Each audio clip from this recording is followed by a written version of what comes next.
ఉన్న బంగారాన్ని విడిపించి ఆ రోజు ఆన్లైన్ రేటుకే మేము కొంటాం. Sharma gold company. ఆంధ్రప్రదేశ్లో ఇప్పటి వరకు ఉన్న సమాచారం ప్రకారం దాదాపు 60 స్థానాల్లో టీడీపీ కూటమి ముందంజలో కనిపిస్తూ ఉంది.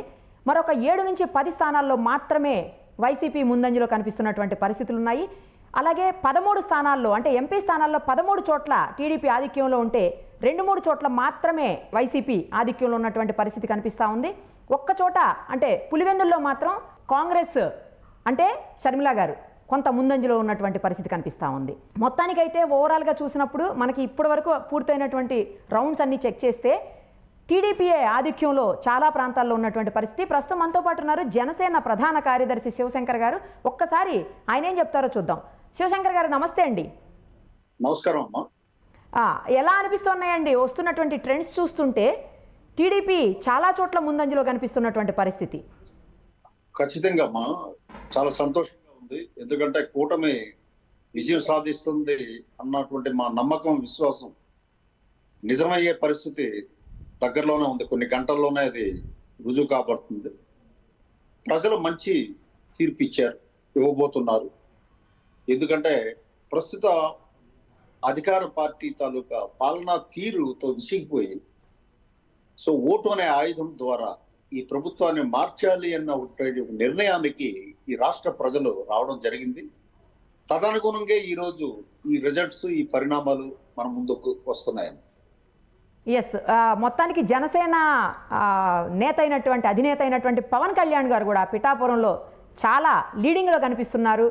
సో ఎలా ఫీల్ అవుతున్నారు? మొత్తం జనసేన నాయకులందరూ కూడా ఎలా అనుకుంటున్నారు? ఏమనిపిస్తోంది మీ అందరికీ? అంటే పిఠాపురం నుంచి మా అధ్యక్షులు పవన్ కళ్యాణ్ గారు భారీ మెజార్టీతో గెలుస్తారన్నటువంటి పూర్తి విశ్వాసం అందరిలో ఉందాం. కాబట్టి 1-2 రౌండ్లో ఆధిక్యతని మేము పెద్ద పరిగణలో తీసుకోవట్లేదు. అలాగే మిగతా స్థానాల్లో జనసేన ఆధిక్యం కొనసాగడం చాలా ఆనందదాయకంగా ఉంది. ఖచ్చితంగా మేము అనుకున్నట్టు 21కి 21 సీట్లు కూడా విజయం సాధించి అసెంబ్లీలో జనసేన అడుగు పెడుతుంది అన్నటువంటి మా విశ్వాసం ఏదైతే ఉందో, నమ్మకం ఏదైతే ఉందో అది నెరవేరుతుందని చెప్పగలుగుతున్నాం. రైట్ అండి, thank you so much, all the very best. ఇప్పుడు మనం చూస్తున్నాము మొత్తం, ఎందుకంటే చాలా చోట్ల అసెంబ్లీ స్థానాలకు జరిగాయి, అలాగే దేశవ్యాప్తంగా పార్లమెంటు స్థానాలకు జరిగాయి పోటీలు.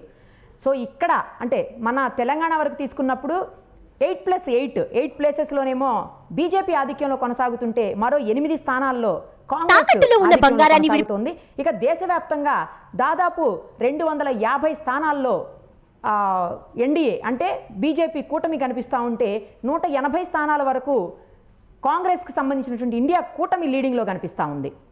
మొత్తం మీద చూస్తుంటే ఏదైతే మొదటి 6 రౌండ్లు కంటిన్యూస్గా ఏదైతే ఆధిక్యంలో వస్తూ ఉంటుందో వాటికే తర్వాత రౌండ్స్ అన్నీ కూడా ఆధిక్యం కనిపించేటువంటి పరిస్థితులు. చాలా కొన్ని చోట్ల మాత్రమే ఆ ఆధిక్యం తగ్గుతూ వేరే వాళ్ళకి మారే అవకాశం ఉంటుంది. సో ఇప్పుడు ఏపీలో మొత్తాన్ని ఇన్ని రోజులుగా ఎవరైతే ఎంత బీపీ పెంచేసుకొని మొత్తం హడావుడిగా ఏం జరుగుతుందని చెప్పేసి రోజు వెయిట్ చేశారో ఉత్కంఠగా, ఆ ఉత్కంఠకి తెర పడుతోందని చెప్పాలి ఒక రకంగా. మరొక 1-2 గంటల్లోనే పూర్తి స్థాయిలో ఎవరికి మెజారిటీ ఉంది, ఎవరు అధికారాన్ని చేపట్టబోతున్నారు అని ప్రజల తీర్పు రాబోతోంది. ఇప్పటి వరకు ఉన్న సమాచారం ప్రకారం అయితే 60 స్థానాలకు పైబడి టీడీపీ ఆధిక్యంలో కొనసాగుతూ ఉంది. కేవలం 10 స్థానాల లోపు మాత్రమే వైసీపీ ఆధిక్యత కొనసాగుతున్నటువంటి పరిస్థితి.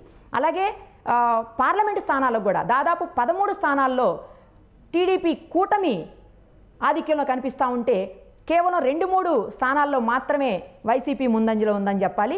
మరి కొద్దిసేపట్లోనే మరింత సమాచారం, ఎప్పటికప్పుడు లేటెస్ట్ సమాచారాన్ని సుమన్ టీవీ అందిస్తూ ఉంటుంది. చూస్తూనే ఉండండి సుమన్ టీవీ. సుమన్ టీవీలో మీ పర్సనల్ అండ్ బిజినెస్ ప్రమోషన్స్ కోసం కింది నెంబర్కి కాంటాక్ట్ చేయండి.